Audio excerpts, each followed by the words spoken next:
Assalamualaikum warahmatullahi wabarakatuh. Kami dari Prodi Sains Data kelas 2024C akan mempresentasikan terkait dengan ide proyek kami, mata kuliah pemrosesan teks dengan judul Analisis Sentimen dan Topik Komentar YouTube pada podcast Wellspring Studi tentang Trauma dan Kecemasan. Dengan dosen penampu Ibu Ike Fitrianingsih dan Ibu Rizkyana Dewi Intan Puspitasari. Dengan kami dari kelompok 7, saya Cynthia Agustina Reswari dengan NIM terakhir 218, beserta rekan saya. Dengan saya Umi Imrotus Soleha dengan 3 digit NIM terakhir 150. Dengan saya Adisteka Nabila dengan NIM 3 digit terakhir yaitu 119. Baik, selanjutnya kami akan menjelaskan mengenai latar belakang pada proyek ini. Next. Podcast Wellspring Conversation tentang trauma dan kecemasan memunculkan banyak komentar YouTube yang berisi respon emosional dan dari pandangan publik. Untuk memahami persepsi tersebut, komentar dianalisis menggunakan metode NLP atau Natural Language Processing melalui pembersihan data, preprocessing, dan pembobotan kata dengan TF-IDF. Sentimen komentar diklasifikasikan menggunakan FBS, sementara LDA atau kita sebut dengan Latent Directed Allocation digunakan untuk menemukan topik-topik utama. Proyek ini bertujuan untuk menggambarkan pola emosi dan tema diskusi penonton serta memberikan insight mengenai respon masyarakat terhadap konten edukasi kesehatan mental. Selanjutnya, Selanjutnya saya akan menjelaskan mengenai tujuan proyek. Yang pertama yaitu mengidentifikasi sentimen komentar penonton, baik itu positif, negatif, dan netral terhadap pembahasan trauma dan kecemasan pada podcast Wellspring. Yang kedua yaitu menemukan topik-topik utama yang dibahas penonton pada kolom komentar YouTube menggunakan metode LDA. Yang ketiga yaitu mengekstraksi kata kunci dan pola bahasa yang sering muncul dalam komentar untuk memahami bagaimana publik mengekspresikan persepsi mereka terhadap trauma dan kecemasan. Yang keempat yaitu menganalisis hubungan antara sentimen dan topik sebagai upaya memahami reaksi emosional penonton terhadap tema mental health yang disampaikan dalam podcast. Yang kelima yaitu menyajikan visualisasi data secara informatif seperti word cloud, distribusi sentimen, dan visualisasi topik untuk memberikan gambaran komprehensif tentang persepsi penonton. Yang terakhir yaitu memberikan insight kepada pembuat konten dan peneliti bagaimana masyarakat merespon diskusi tentang trauma dan kecemasan pada media digital.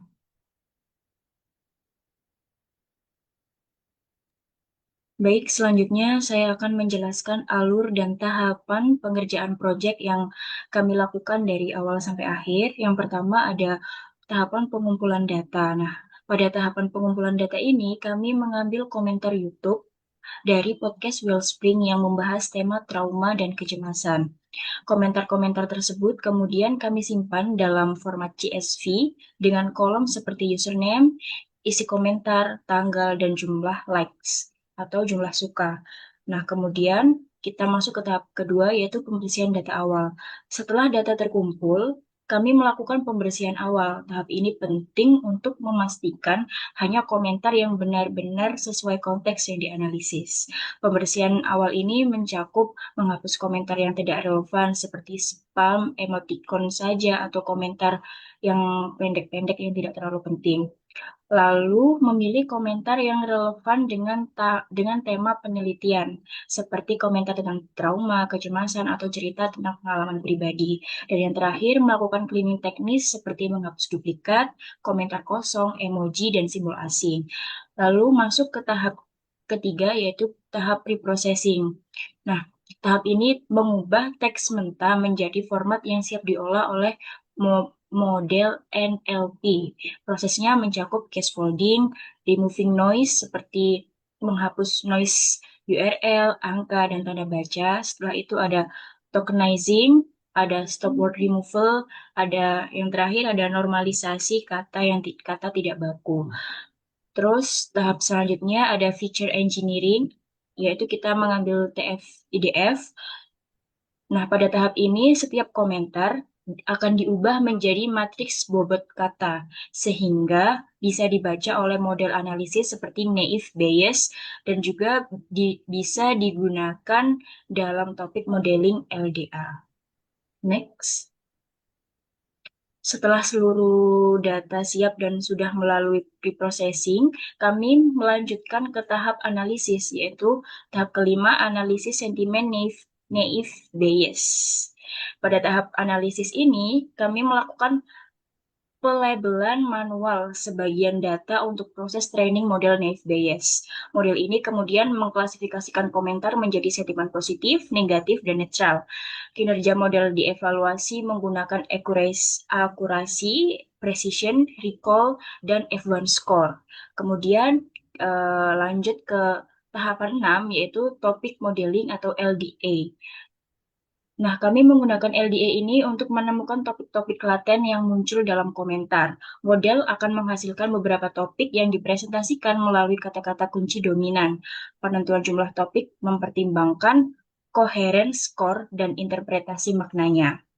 Yang ketujuh yaitu ada tahapan visualisasi. Pada tahap ini, kami menggunakan beberapa grafik untuk menjelaskan hasil analisis seperti word cloud, grafik distribusi sentimen, PLDA, TIS untuk struktur topik, lalu ada grafik frekuensi kata dan performa model. Nah, yang terakhir yaitu ada tahap insight akhir. Ini dari seluruh rangkaian analisis ini, kami akan menyusun insight akhir. Insight ini mencakup pola emosi publik terkait trauma dan kecemasan, bagaimana penonton merespon konten podcast, hubungan antara topik dan sentimen, serta rekomendasi konten edukasi mental health berdasarkan temuan data.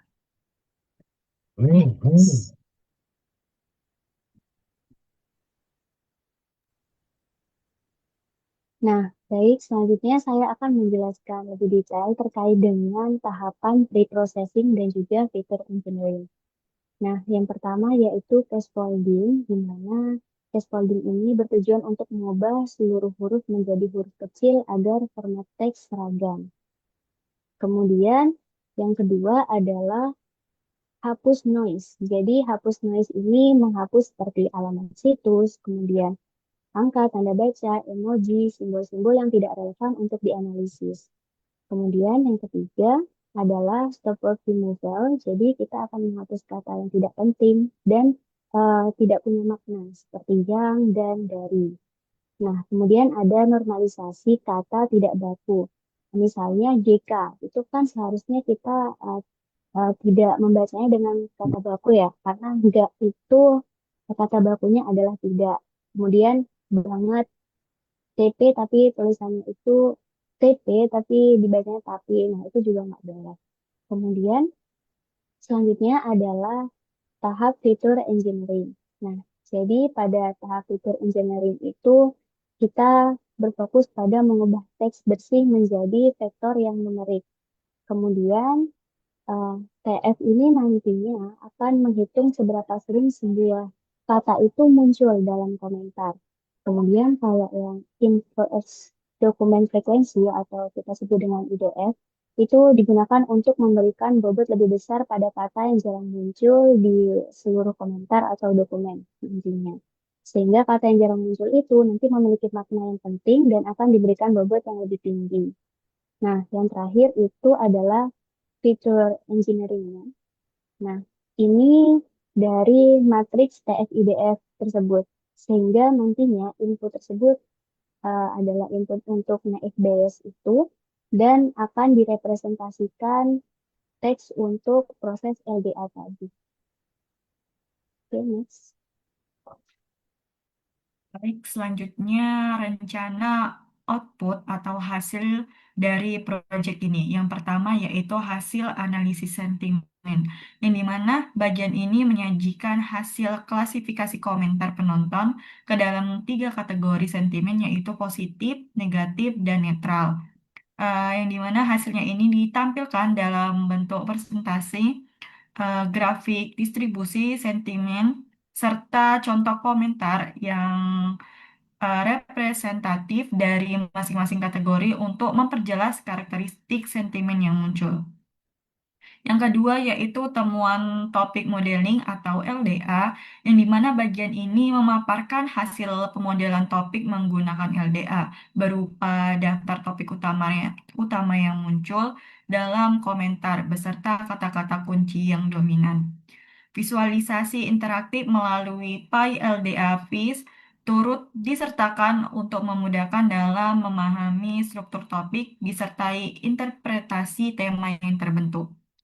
Yang ketiga yaitu visualisasi data, yang dimana bagian ini berisi berbagai visualisasi pendukung untuk memperjelas hasil analisis, seperti word cloud di keseluruhan, word cloud per kategori sentimen, grafik frekuensi kata, serta grafik evaluasi performa model naive Bayes.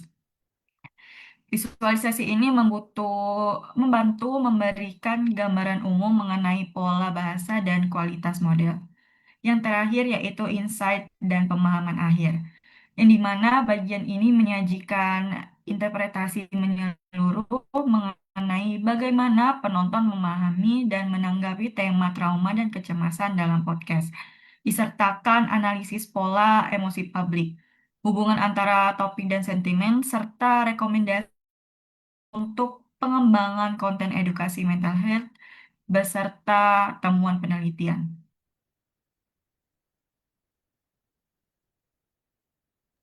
Baik, selanjutnya ada referensi sumber penelitian. Kami memiliki 3 referensi, yaitu yang pertama berasal dari ResearchGate dan membahas mengenai trauma, psikologi, serta PTSD. Ini kami menggunakan sebagai dasar teori untuk memahami konteks trauma dan kecemasan yang muncul dalam komentar. Selanjutnya ada referensi kedua ini diambil dari Semantic Scholar dan menjelaskan penerapan LGA untuk analisis data dan media sosial. Ini menjadi acuan utama untuk proses topik modeling pada komentar YouTube. Nah, yang terakhir, kami mengambil dari ResearchGate dan ini membahas penggunaan algoritma Naive Bayes untuk analisis sentimen komentar YouTube. Referensi ini nantinya mendukung pemilihan model sentimen yang akan kami gunakan.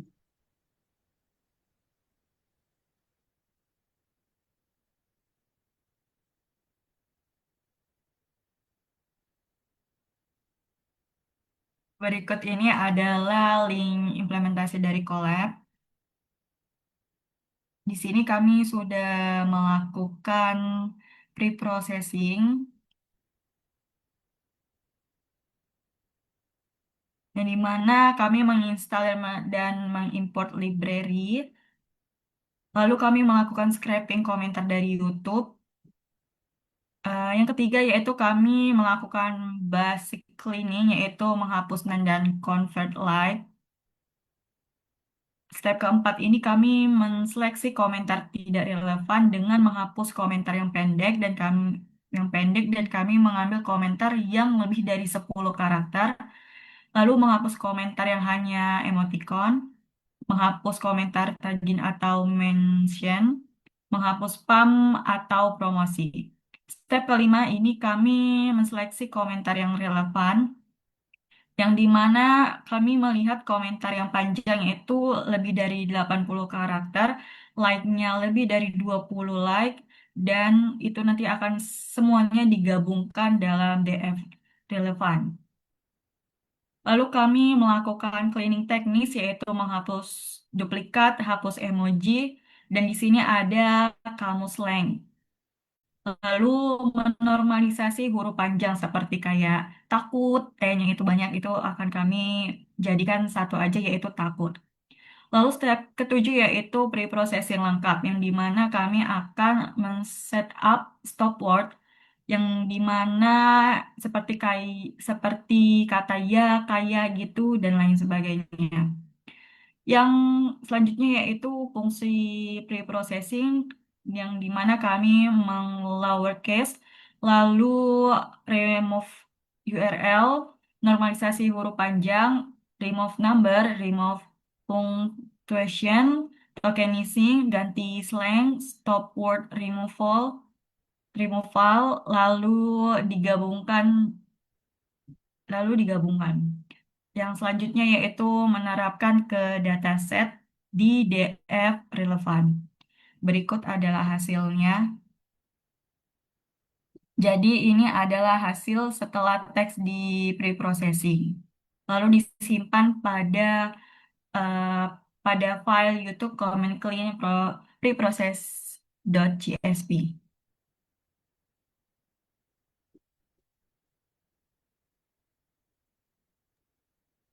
Baik, itu saja penjelasan dari kami. Proyek ini masih berada pada tahap ide dan juga akan dikembangkan lebih lanjut melalui pengumpulan data, analisis, serta perancangan metode. Jadi diharapkan proyek ini bisa memberikan hasil yang bermanfaat dan bisa menjadi dasar untuk penelitian dan implementasi yang lebih mendalam pada tahap berikutnya. Kami dari kelompok 7 mengucapkan terima kasih. Wassalamualaikum warahmatullahi wabarakatuh. Waalaikumsalam warahmatullahi wabarakatuh.